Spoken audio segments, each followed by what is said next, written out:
Maintaining presence.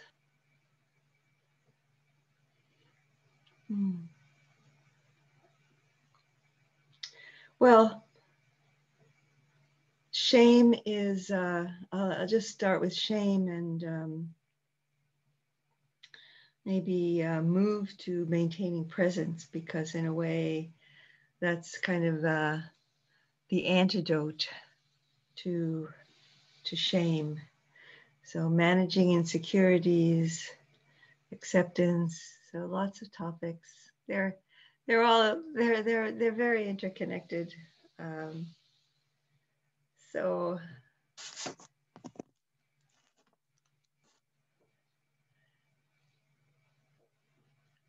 I think in a way shame is, there's something in shame that there's a seed of something wholesome in shame when it's connected to an action that we've done in which has been unskillful. Maybe something that we've done that's unskillful, or something that we failed to do that we could have done. And sometimes shame is used as a kind of a synonym to remorse. The word remorse, again, all of these words are translations of Pali words. So sometimes remorse is used in a way to express the restless mind, which is always getting caught in regret and kind of second guessing ourselves and thinking about what we should have done, could have done. So the seed of wholesomeness in shame is when we recognize that that we failed to do something that we could have done, which might have been kind or helpful or supportive to somebody, or could have done and didn't do for ourselves to, so maybe we didn't meditate on a particular day, or we ate too much, or we got caught up in doom scrolling on social media or news websites, or we spoke harshly to somebody.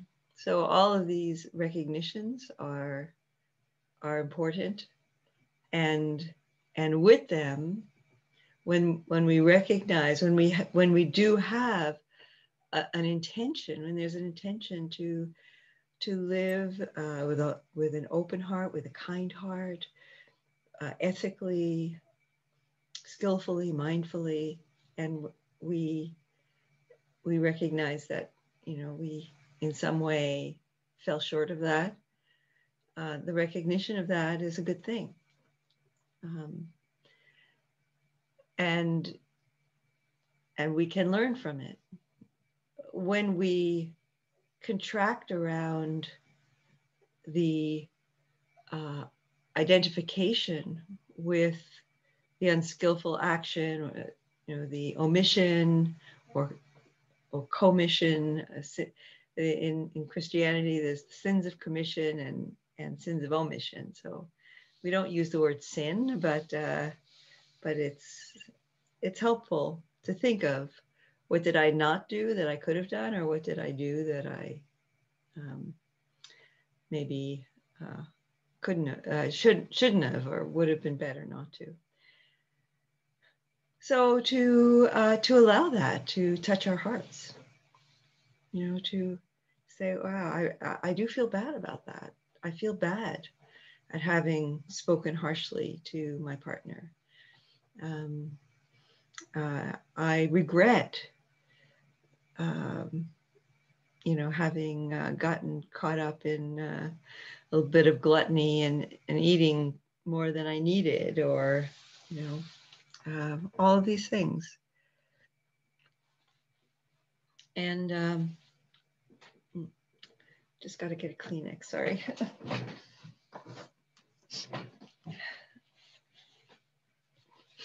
And let that flow, just let that flow through us. Shame is when we create an identity out of the negativity of, the impression that, I didn't do that. So then I'm a bad person. So we create a self, we create an identity out of that. And so then there's the lack of wisdom there. That's not recognizing that these habit patterns are flowing through us, and we're also cultivating good habits. So one of the things that's really important to do is to take joy in the skillful, kind, and beneficial things that we say and do and intend, the way we cultivate our minds. So to take joy in that, to really notice that, as Rick Hansen says, the neuropsychologist, to take in the good. We need to really take in the good to have a balanced view. If we take in the good of who we are, of what we do, of how we manifest, and of the world around us, of our lives, of the loving relationships, the way that life arising interdependently, and that is nourishing to us. And so shame is a habit of mind that is unskillful and not helpful, not supportive. We can get caught in it. So somebody else, another topic was, being present to ourselves. So bringing that sense of, and somebody else brought in awareness of awareness. So being present is knowing, is being aware and knowing that we're aware, like, and finding a grounding in that. So cultivating mindfulness helps us to stay grounded in presence. We're breathing, and we know we're breathing.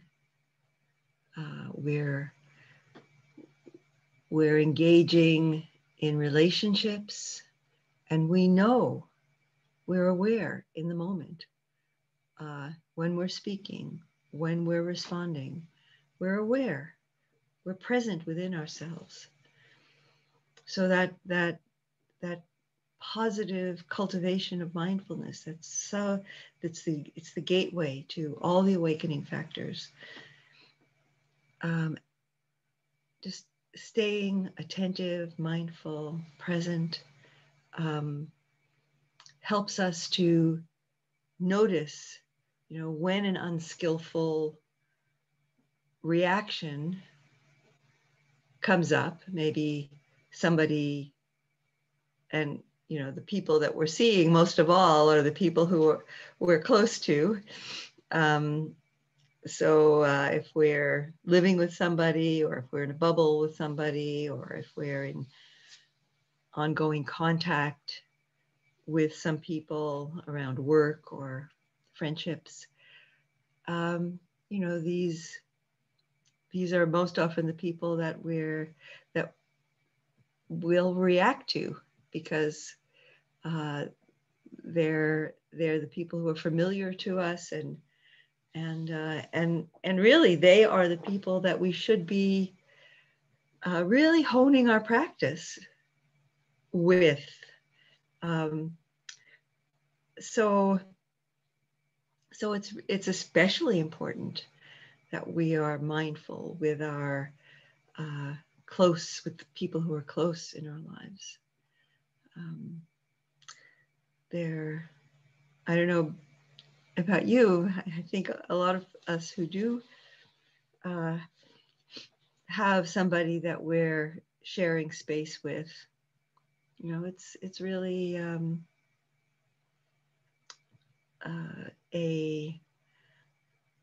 something that I'm very grateful for, to be sharing space with somebody when it's when we're in isolation, and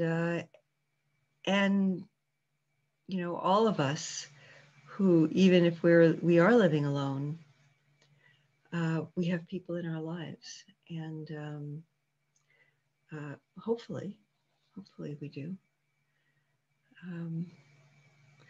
And if we find ourselves without people in our lives, or maybe we have another companion, a non-human companion, and maybe we are finding ways to just experience.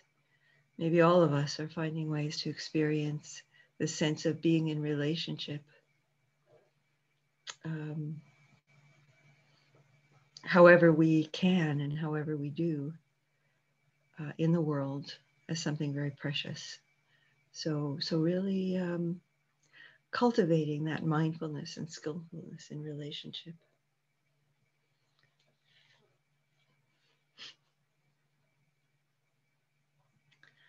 So presence, mindfulness, as an antidote to creating an identity around shame.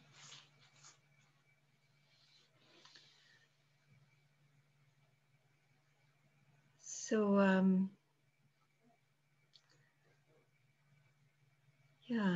it's just noticing, going back to the chat. Managing insecurities, acceptance, fear. So fear of the future, fear of what will be. Insecurity is similar, I guess.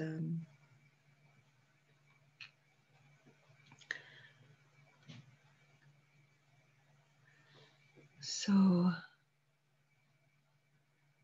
there's somebody here.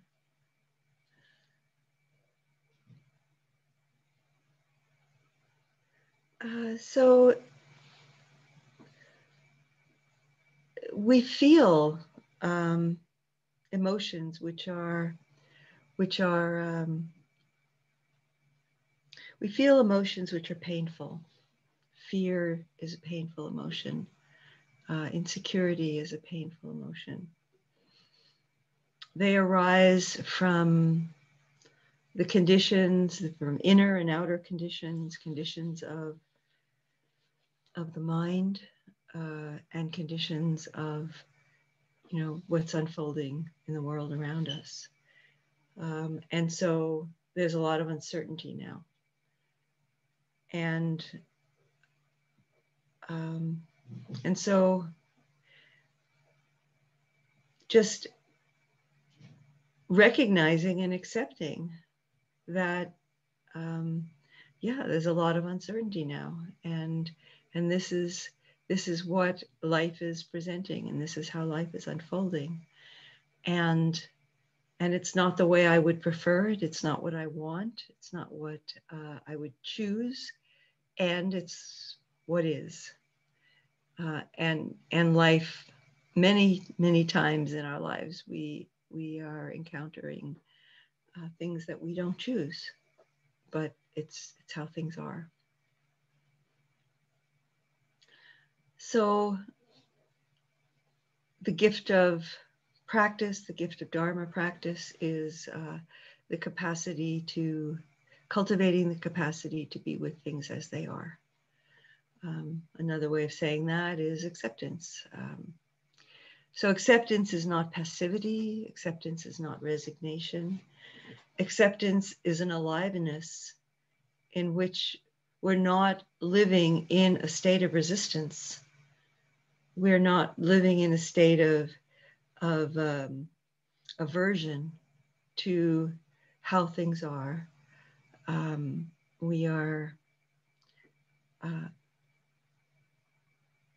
We are allowing ourselves to take in, and practice helps us to have an open heart, an open mind, a sense of spaciousness of being, in which the conditions are what they are, and that one of the ways that equanimity is sometimes translated is perspective. That we can have a bigger perspective. We can have a perspective of space and time, in which we don't get caught up in our preferences. And frankly, that's what they are. Yeah, we don't want COVID to be the reality. We don't, maybe there are many political, social conditions that we're uncomfortable with. So can we accept that things are as they are? And then how can we respond? How can we respond knowing that, we alone can't change things.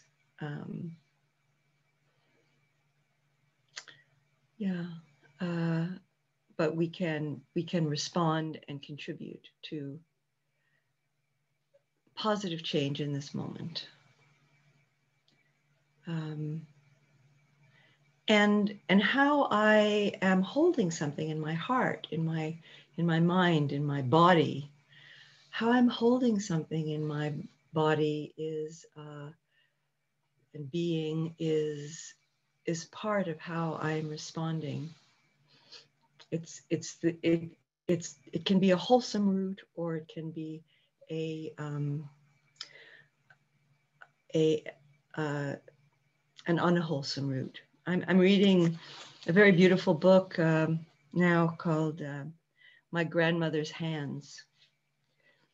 And it talks about racialized trauma and how when we don't, that we're all carrying trauma. We're carrying trauma from our lives. We're carrying trauma, intergenerational trauma that we've inherited from our parents and grandparents. And it's been passed down from our ancestors. So trauma is not all we're carrying, but we do all, whatever our race, ethnic origins, we're all carrying trauma. And it's unconscious. It's largely unconscious in most people. And he uses, the author uses an expression that, we're either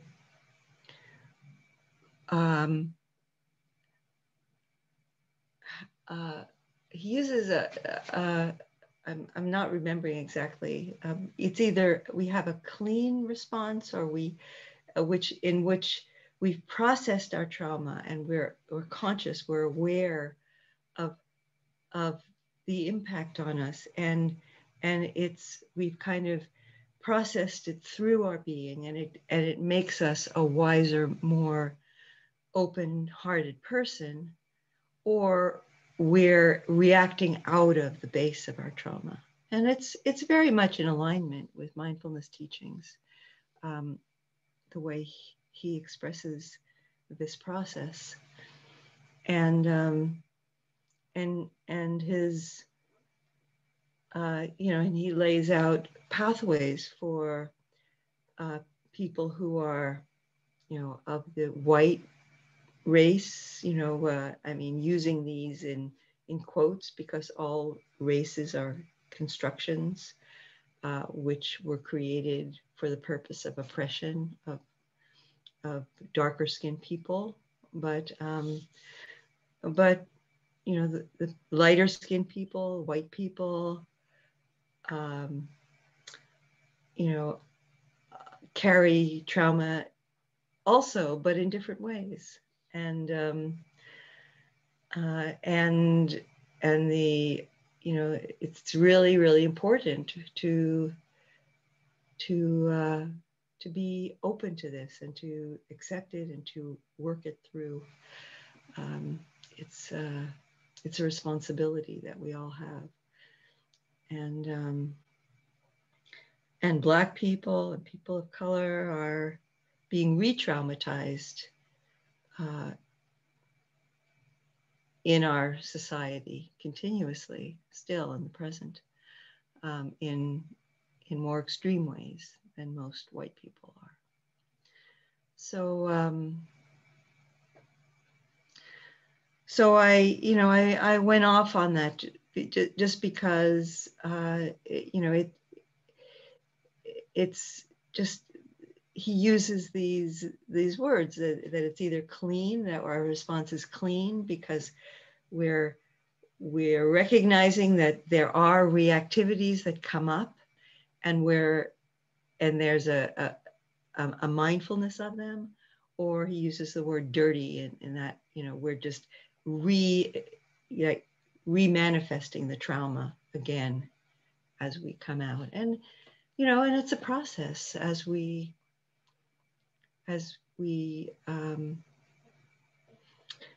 come to understand how we've been conditioned, and conditioned in so many ways. So, how to be skillful when the other is reactive.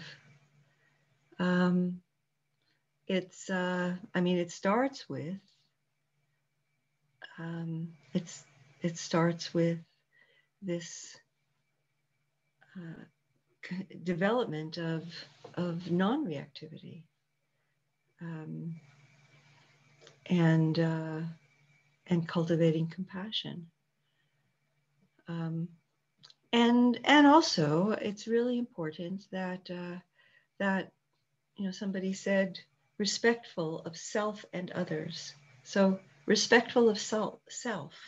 So when the other's reactivity is impinging on, is being expressed in a way that is hurtful or harmful to me, I think it's really important that we make boundaries and that we make it clear that there are certain kinds of things that are not acceptable to be expressed. There's nothing wrong. It's really important that we respect ourselves and we love ourselves and not allow ourselves to be kind of the receptacle for somebody else's reactivity. And we can also bring compassion in. So, so maybe I'll just let Stephanie speak, and then we can move into a practice in a couple minutes. Yeah, Stephanie. Yeah. I'm just going to pause the recording. Yeah, thank you for bringing up that. It's not so simple just to, in trying to respond to many topics, I wasn't going that deeply into a number of them, just mentioning trauma, but just yes, it's a process, and it is so important to have accompaniment in our turning toward the hurt and pain of trauma. It's so important to have that positive regard, somebody who can support us in a space of love and acceptance, non-judgment, because we do internalize and we do blame ourselves, and often, going back to the first thing that we talked about, shame, often trauma is at the root of that somehow we have been reflected, how through trauma, how we've come to see ourselves is that somehow we're flawed, we're not good enough, or not lovable, not wholesome. Yeah. And so that deep hurt does, we don't do this alone. We don't do this work alone. We don't do our Dharma work alone either. We do need one another. We need people who are skillful, trained people. We need friends. We need Sangha. We need one another in so many ways. And it is a process, and it's not a switch that we turn on and off. We see, sometimes there's a space of mindfulness and we can see, and sometimes there's no space, and just the reactivity comes, and we're gone. Like there's no awareness, and maybe there's awareness a few minutes after the fact, or maybe it comes hours or days after the reactivity, or maybe not at all until maybe somebody says, what you did the other day really hurt. And then we can, that's a gift when somebody actually comes forward and says that to us. It's a gift if we can open ourselves to that. So thank you for your for bringing up these topics. And let's move into meditation, and taking our seat for meditation.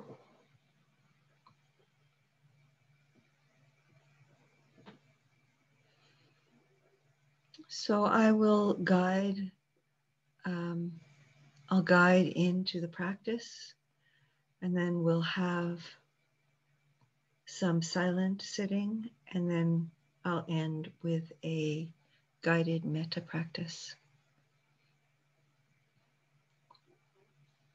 Please feel free to turn off your camera, or to, for the meditation, if that's more comfortable for you, or just to comport yourself in whatever way you like.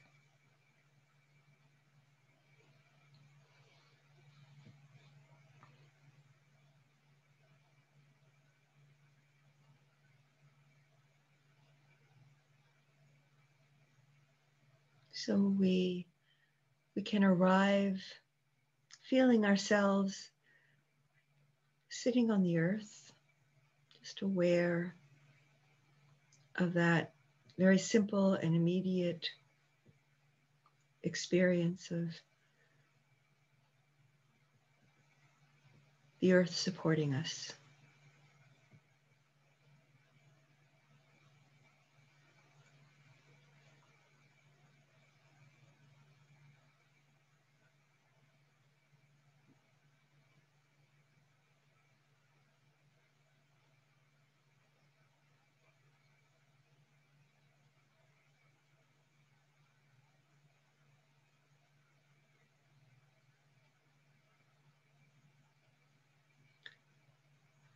And can we relax into that?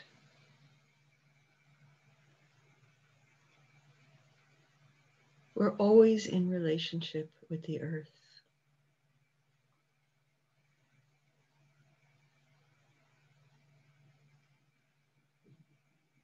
We're always being held by the earth.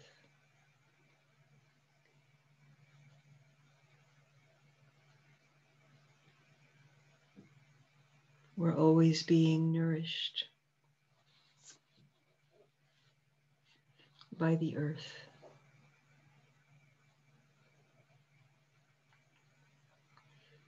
Our life arises interdependently with the life of the earth.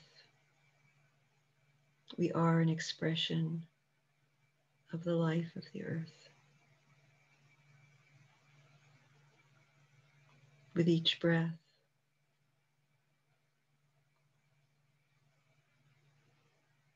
feeling the pull of gravity, nourished by the fruits of the earth and the waters of the earth.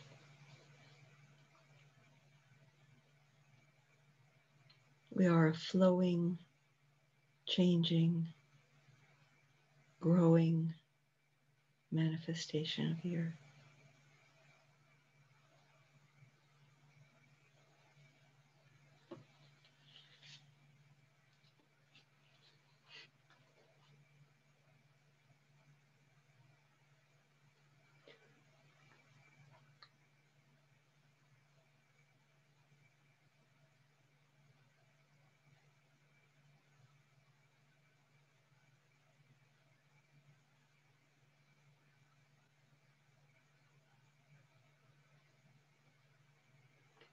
So as we sit in the earth's embrace, embraced by the atmosphere and gravity,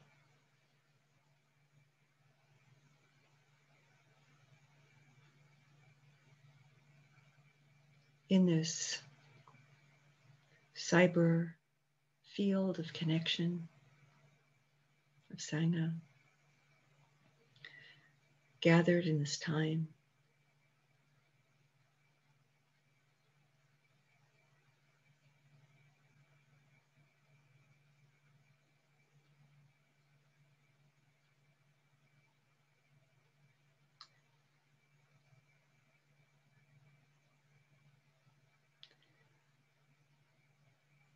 I invite you to come home to your body. Our bodies are the receptors, the receiving set through which we experience life. The five senses and the mind.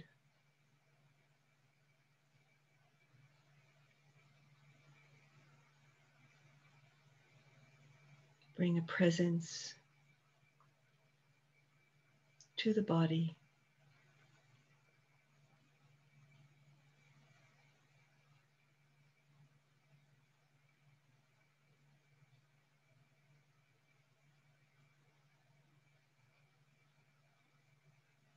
Feeling pressure, feeling the touch of the air on the skin. Exploring how are we feeling the aliveness of the body in this moment. Perhaps hearing, perhaps sensation near the surface of the body, awareness of the posture of the body, perhaps awareness of sensation within the body.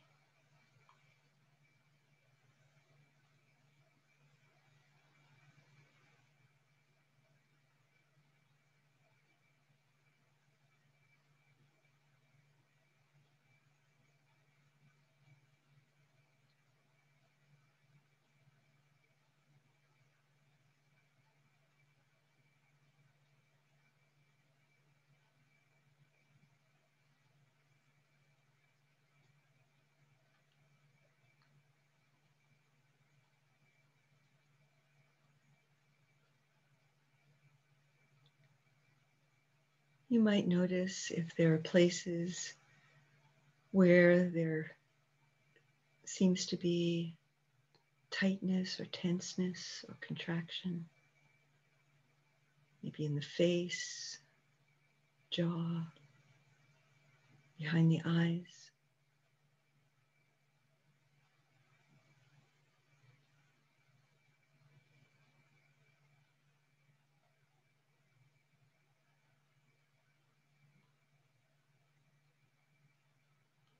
And notice what happens just bringing awareness to that.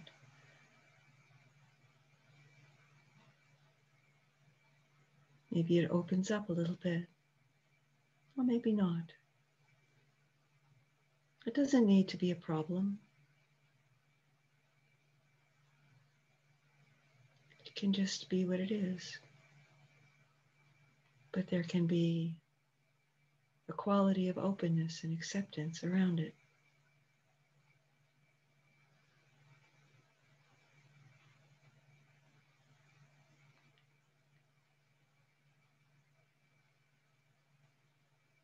Notice the state of the heart. In a very immediate way, does the heart feel contracted? Does the heart feel tight?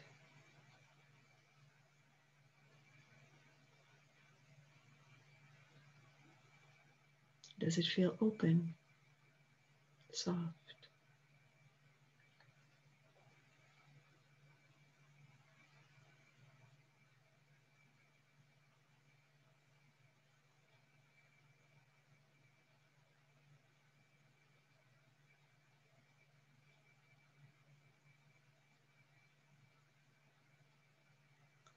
Noticing the belly, lower abdomen.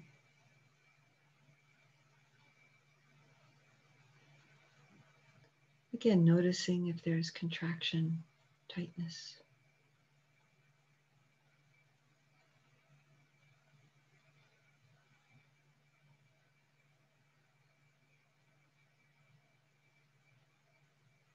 Not with a sense of I need to fix this, but just to be mindful of the body, in the body.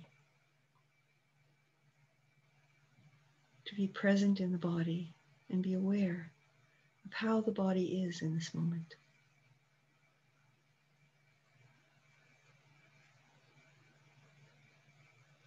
And noticing if there are mental states that we're carrying that are coloring, shaping our minds in some way, our consciousness, how we are perceiving our lives moment by moment.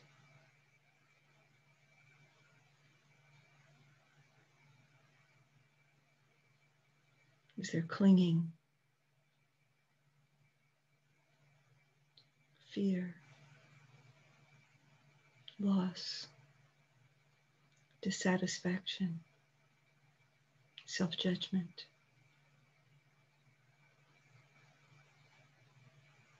Again, not making a problem, just acknowledging that these mental states are present. They're not good or bad.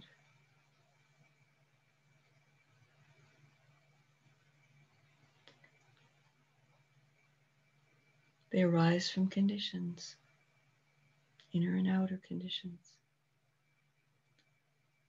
It's being mindful of them that's important, so that we don't create more suffering, unhappiness by reacting from painful states, afflictive states of mind. Knowing also when there are peaceful, pleasant, joyful states of mind that are present, arising from inner and outer conditions, arising from the conditions of our practice, and perhaps arising from fortunate conditions of our lives.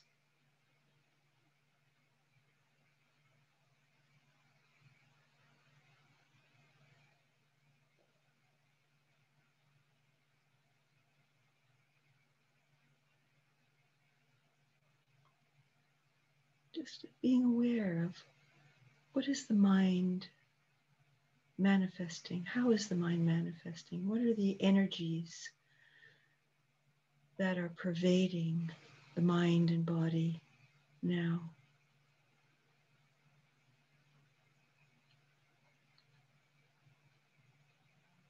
Not needing to engage with them, but just being aware.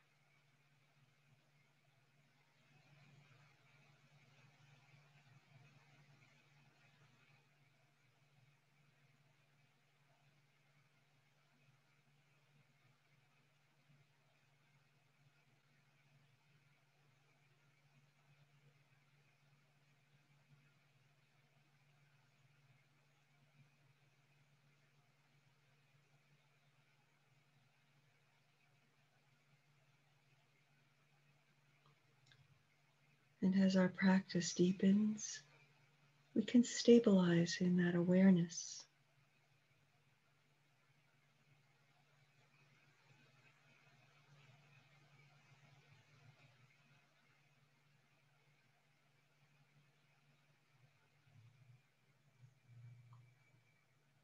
And again, it's not an on and off switch. Stability might be for a few breaths, a few minutes, or longer.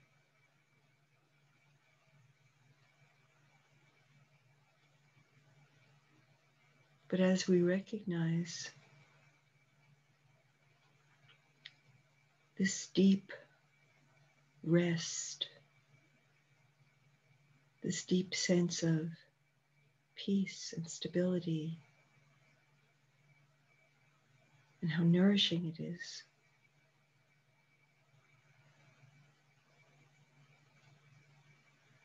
gradually over time, we find our home there.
For the last few minutes of the sitting, I invite you to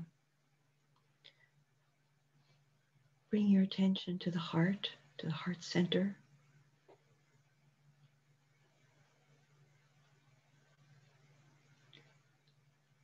And bring to mind a being, human being, a non-human being, a place that evokes a sense of love, caring, goodwill, a deep heart connection,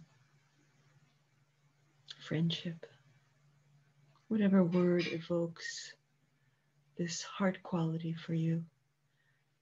Metta.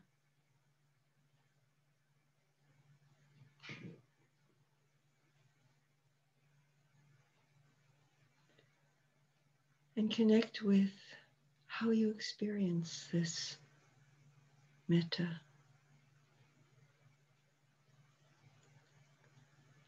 What does that mean for you in this moment of experience of bringing to mind this being or this space, this place, these constellation of conditions that evoke this caring.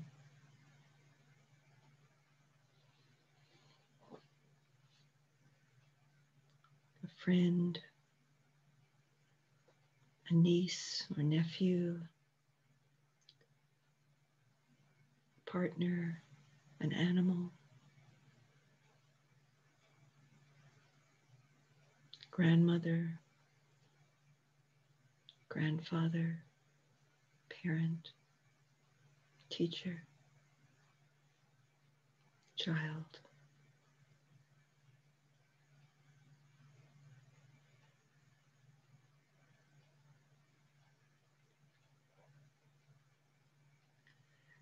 To really care without having an agenda for ourselves, without wanting to get something back, but just caring for some being, wanting them to be well and happy,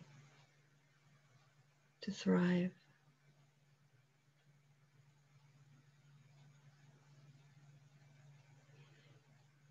And allowing that feeling, that energy, or that thought to just live in you in however it does, without judging how strong it is or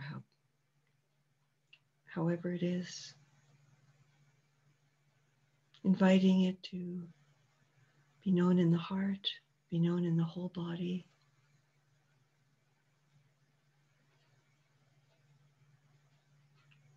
And inviting it to radiate beyond the bounds of this body, this envelope of skin that we call our boundary of the body, to emanate outwards.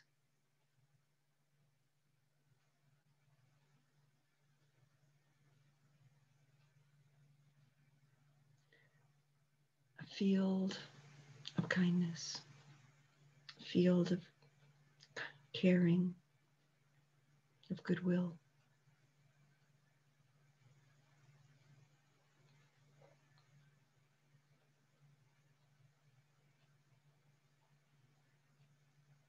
Whoever enters that field, whatever beings come into that field in your imagination, in words or just energetically, offering them your good wishes. May you be well. May you be safe. May you have ease and well-being. May you be free from suffering. May you be at peace. May you be free.